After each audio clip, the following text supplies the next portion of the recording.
Hi guys, welcome back to the channel, or welcome to the channel if it's your first time. We're going to continue on with these comedy clips here. Right now we're going to do all-time funniest moments from 8 years of 8 out of 10 Cats Does Countdown. This one is very long. I think it's like, 38 minutes, 53 seconds. So, it's a long video. I'm hoping that because it's long, there's going to be more clips that I haven't seen than, clips that I have seen. I seem to have watched a lot of these clips over the past few months, and can you blame me? They're very funny. These people, Jimmy Carr and Sean Locke, even John there. John, what's his last name? John? He's pulled off some funny comments here and there. That Joe Wilkinson, is it Joe? Wilkinson, I know it's Wilkinson. He's pretty funny, kind of a deadpan humor, but he's pretty funny too.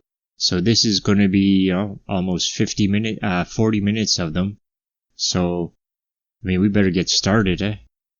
Alright, let's watch. Miles, Sean, have you got mascots? Oh, yes. What have you got? Yeah, I've got, this is actually, it's been in the family for years. This is a, Been in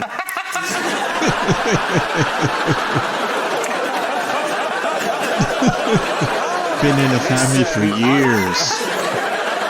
I've had it since I was very young. My granddad gave me this. Kevin, have you got a mascot? No, I actually had a bit of a drama. I bought Sean a gift because I knew we were going to be in the same team. Oh. So in the airport, returning home from Madrid, I got my Toblerone. I was struggling to think of something to get us, just to keep the team morale high. And then Toblerone, 9 letters for it would be ideal, but we never get clearance in time from Toblerone. So, and they thought we were going to be disrespectful about the brand. That's crazy. So fuck you, Toblerone.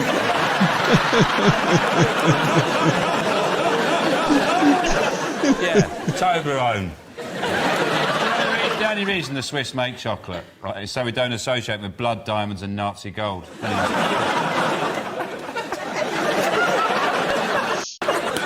So fuck you, Switzerland, as well. Yeah. Here's some backup mascots. Oh yeah, no, sure. Airplane. Sean, that's for you, mate. Oh, my God. Stole that off the Deal or No Deal set. Mirror, so Toblerone can go and take a long, hard look.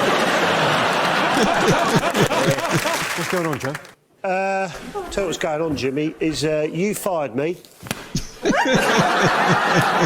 So make a bit of cash, done a bit of a deal, got a sponsor for the show. Show is now sponsored by a banister company. It's actually my half-brother Fabio's company. It's called Fabio's Banisters. It's given me 60 quid, and all we have to do is do a little bit of advertising, don't we, sweetheart? Don't you even notice? You got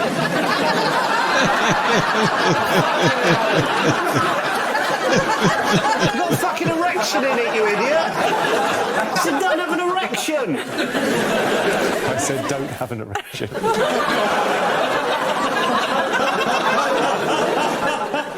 Nish once went to see the film Shame with his dad, but said the graphic sex made it very awkward. Everyone in the cinema asked them to stop.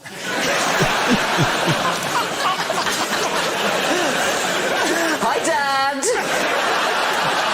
First time on the show, are you going to be better on the numbers or the letters? I think it's going to be letters. I think I'm a man of words, because I spent half my time at university studying English. What did you do the other half? I was captain of the school's kissing team. Captain of the school's kissing team. Done a lot of practice at home with your dad, I would imagine. Gene, have you got a mascot? Yes, I do have a mascot. I've got a pizza. Sorry, it's your mascot? Yes, my mascot, Jimmy. Got a problem with that? No. OK, I'm not lucky on this show, and I brought all my mascots in, so I've just brought in comfort food to get me through it. What else have you brought in? I brought in a cake. There's another part of my mascot. Can we see how far you get through the pizza and the cake during the show? I mean, I'll finish... you know. It's a bit like the flake advert, the way you eat that pizza.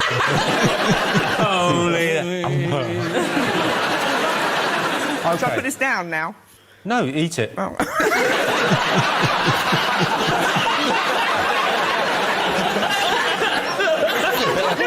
Jimmy the feeder. Here comes Jimmy the feeder.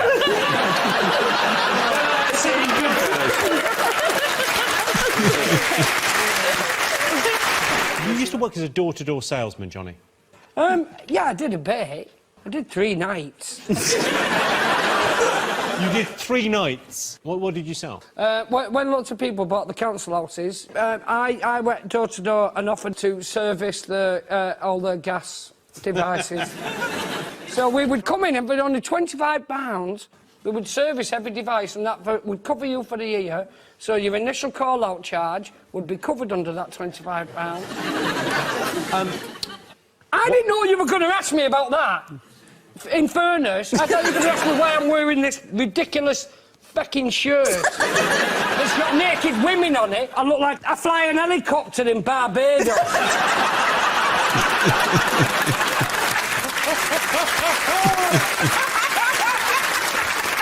There's a woman by the buttonhole with her legs akimbo. Jimmy, that's what I thought we'd be discussing. Not my shady past going door to door. So don't do your... Oh, let's move on. That was a bit quiet. All I'm saying, Johnny, all I'm saying, and I'll stand by my point... Don't fit! Don't fit!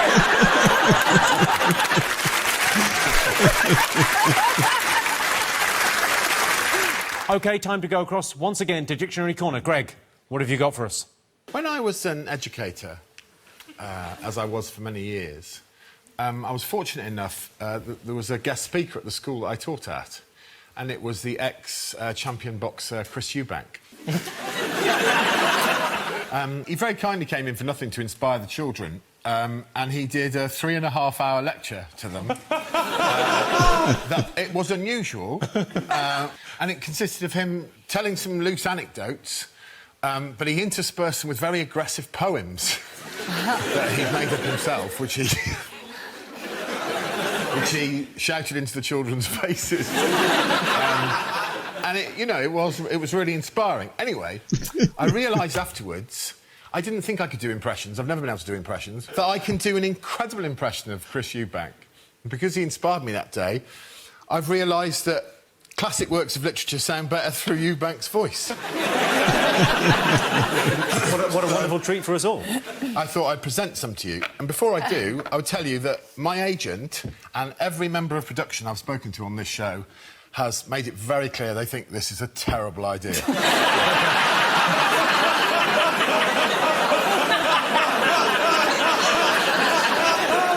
That's coming after jumping on people. I take a while to get Chris's voice, so bear with me. I have to.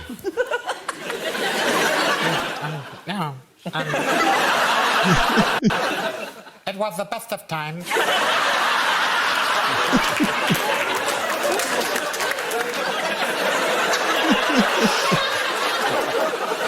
a little bit of culture, please. It was the best of times. It was the worst of times. It was the age of wisdom. It was the age of foolishness. Thank you very much. I mean, the sad thing is, it's actually a very good Nelson Mandela. Shall I compare thee to a summer's day? Thou art more lovely and more temperate. Rough winds just... You sound like one of the Compare the Meerkats. If Chris Eubank was here, he wouldn't be offended. That's how bad it is. Say, you know what, Greg? Say pugilist a few times. That gets me in right. That's his key word. I wasn't a fighter, I was a pugilist. Are you talking to me? Who the hell are you talking to? You sound like a villain in Danger Mouse. That's what you sound like. I know what you're thinking.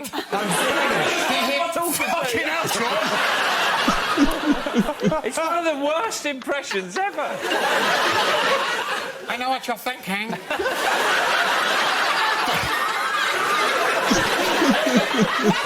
Did he fire 6 shots or 5? 5. The truth is... Okay, this is Dirty Harry. I kind of lost track myself. You've got to ask yourself one question. Do you feel lucky? What do you think? My name is Maximus.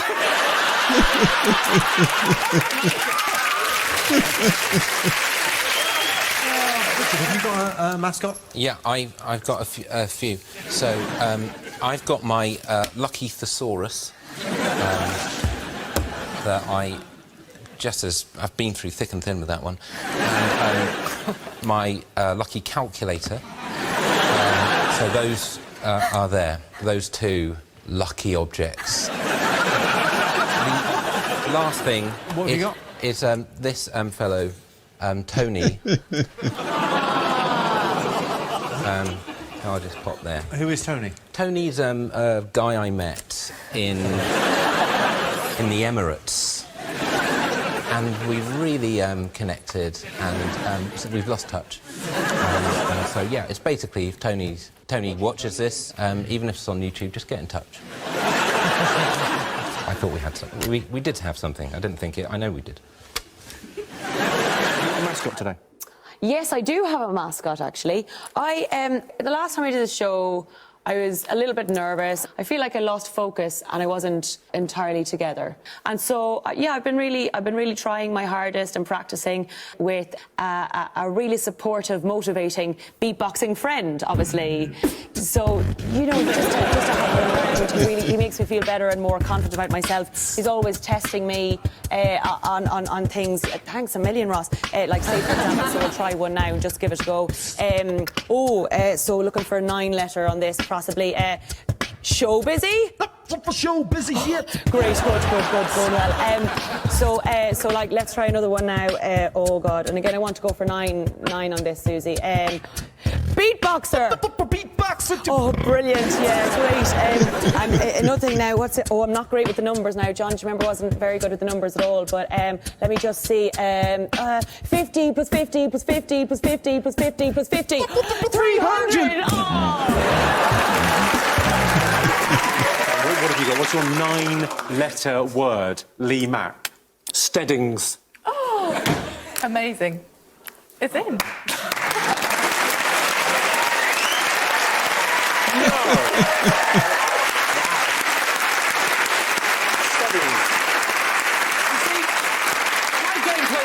All or nothing. Very much a multiple of 3 person. He's never doing the 6. Be honest, Julie, are you as surprised as everyone else? And that is a word. I'm on the outside, I'm trying to look cool. Inside, I'm going, can't believe it. This reminds me of the first time I had sex. I'm going, how the hell did that happen? What does it mean? What does it mean? Well, you put your penis inside a... Well, a steading is a sort of something to do with maybe farms or something, like an area of land. Like a homestead. Something like that. What is It's a it? farmstead, yeah. A farmstead, steading. I've lost the ability to speak. Nothing makes sense anymore. Well, I'm going to retire now. Can we get a close-up on John's face? I've never seen anyone look more shocked and disappointed at the same time. Well, the most embarrassing thing about getting it, and never in the history of the show has Dictionary Corner ever gone, this will bring down the whole show! You must be a bit annoyed, John, because... I'm fucking fine about it!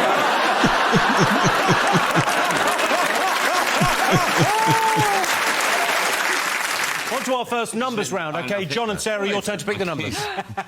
Sean, Miles...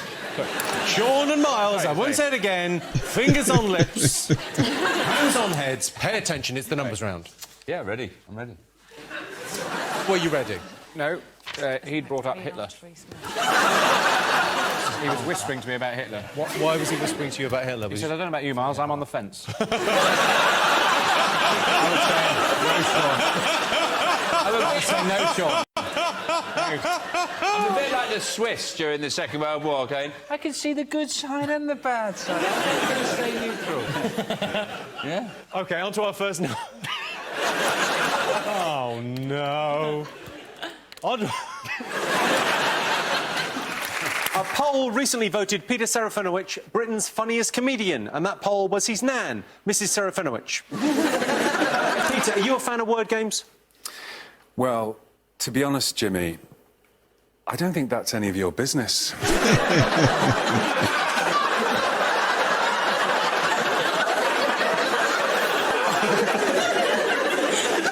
Apologies, Peter. Sorry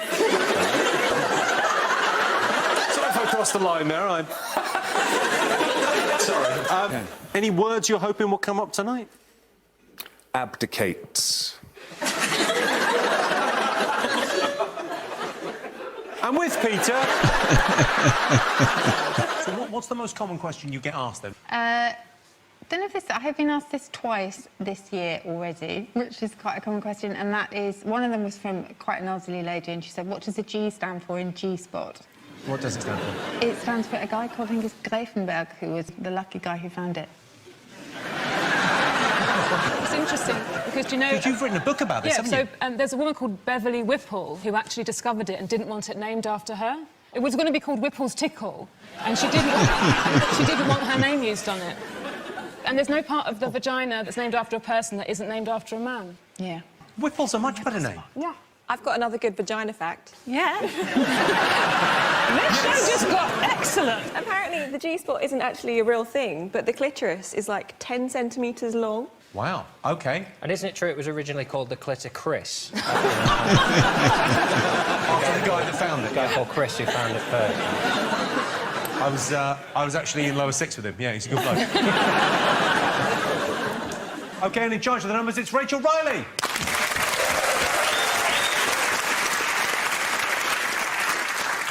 Rachel's clitoris is 10 centimetres long.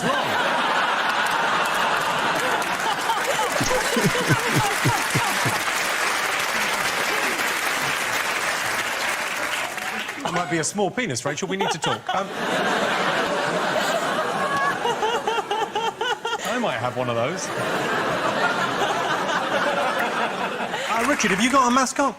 Yeah. What have you got? The film White Chicks. What? Have you seen this film, White Chicks? I've not seen this film. Oh, it's a heck of a film. I rewatched it recently. Remind me what happens in White Chicks. OK, so it is a wonderful thing. Two FBI people, men, they're men, they go undercover posing as two socialites, white socialites.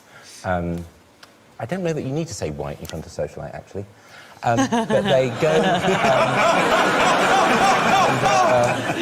they go undercover as white women, socialites, as I say, in order to prevent them being kidnapped. And what it does is it really allows a marvellous opportunity to see things from a woman's point of view. And if you see White Chicks, I think you'll really understand what it is to be a woman. An excellent mascot. So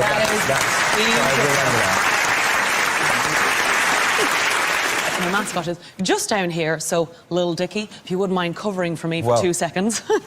You've got the small talk guy right here. Yeah, just like banter away with some of your witty anecdotes. Yes, White Chicks starts with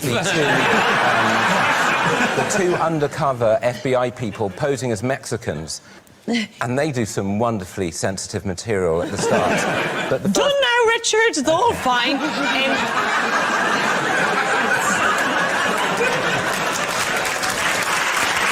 3, 6, 2, 5, 75 and 50. Oh, shit. And the target, 961. Oh, give up. Mate. OK, your time starts now. Mate.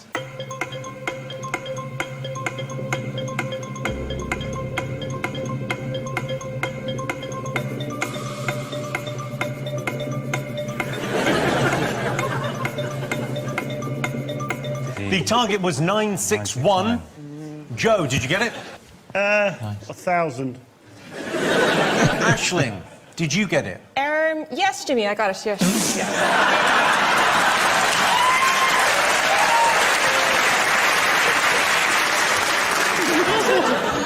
So you get, 9... The clue really would be the number that's written up there. Yes! She's only bloody got $1.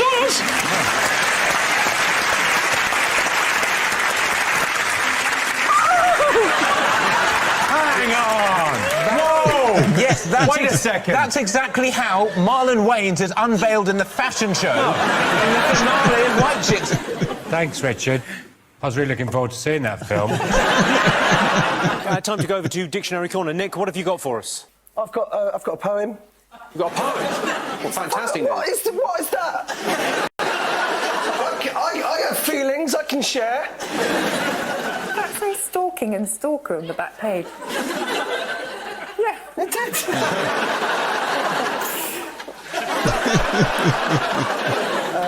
Here is a poem that is simply called Busy Bee. Busy bee, why are you so busy? Busy bee, always in a tizzy. Busy bee, thank you for the honey. Busy bee, I owe you more than money. Busy bee, I hope it never ends. Busy bee, you are my only friend. That was about a bee I made friends with on a family holiday in Uruguay. I called him Maurice, he was a legend. There's a bee just landed on your arm. As they said that, Paul Jammer. There he is. It's a there fly. He is. It's a bee. You're not Maurice. Pretender to the throne. And I've got another poem. This one's called Butterfly. I don't fancy your chances, mate.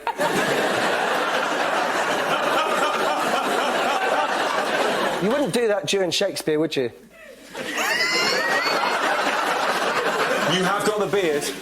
Oh, come on, mate. Just let me do my poem and get through it. Then you can carry on with the game. I've got a poem for Susie.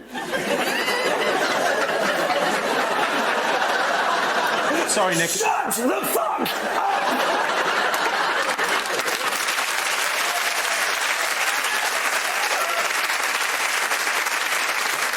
Sean, you're a fine figure of a man. How do you stay in such remarkable condition? I don't know, really, Jimmy. I mean, I've got a tapeworm. That helps.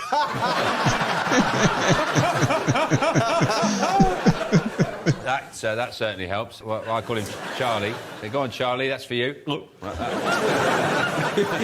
You know that 12% of the people in this country have got tapeworm. Really? Which actually makes them more popular than dogs. Yeah. How do you get a tapeworm? Do you eat a worm and it stays in you? Don't you? Yeah. You get it off pork. Do you? Yeah. Always pork. Yeah. Always pork. You get it off pork and not off anything else. Another victory for the Quorn Brigade. I've got a song about it. If you want to get a tapeworm, eat some pork. If you want to get a tapeworm, eat some pork. Lamb, chicken, beef, fish or egg. Forget it.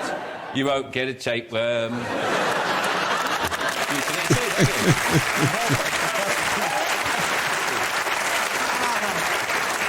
Did someone upstairs Google if you get tapeworms from pigs? How do pigs get them?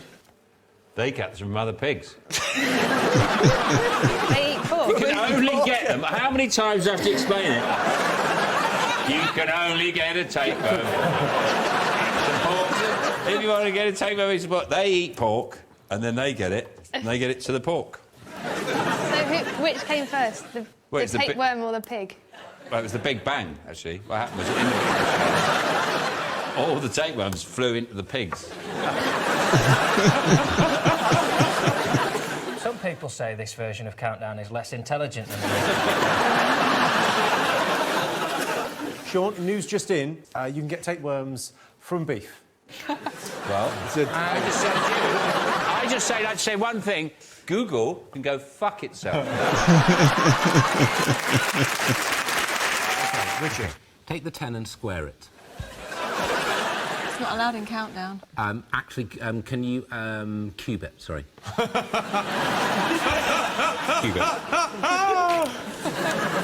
OK. And then I'd like you to square the 5 for me, please.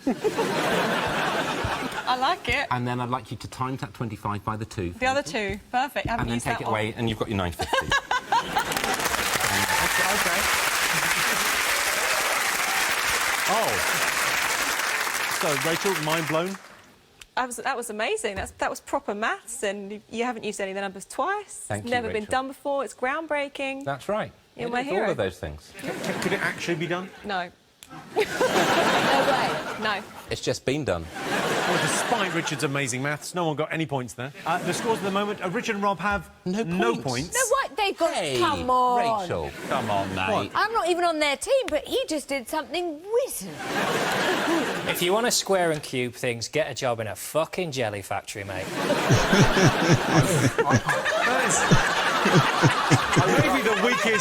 Maybe the weakest comeback there's ever been. That is the... Get a job in a jelly factory, mate. That's the worst thing that's ever been said.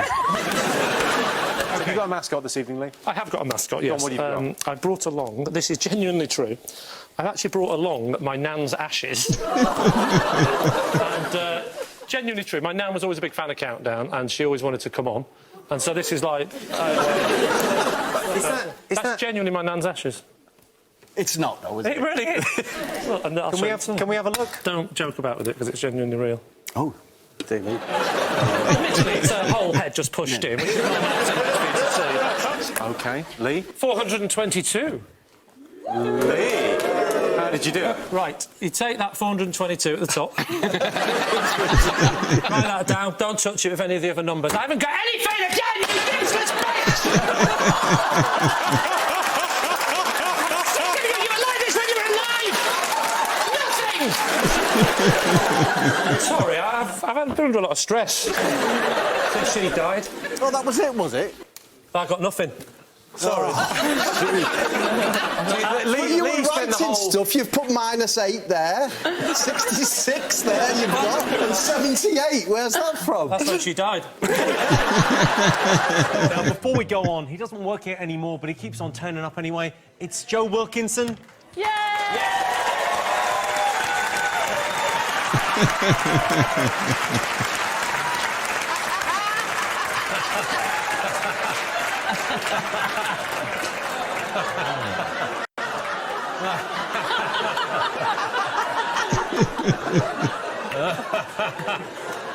You all right, Joe? What have you been up to, mate? Well, because you fired me because you're a prick. I've gone back to being an inventor, so I've started inventing again, made myself a few quid. This is actually one of my inventions. It's actually a baby papoose for adults. Only downside is you need a giant who's prepared to carry you around for the afternoon. This one's mine. It's Glenn. Do you want toffee, Glenn? Yeah, hold on. He loves toffees. Here you go. But my best idea... Well, bring it on. Bring it on. Well, let's wander over.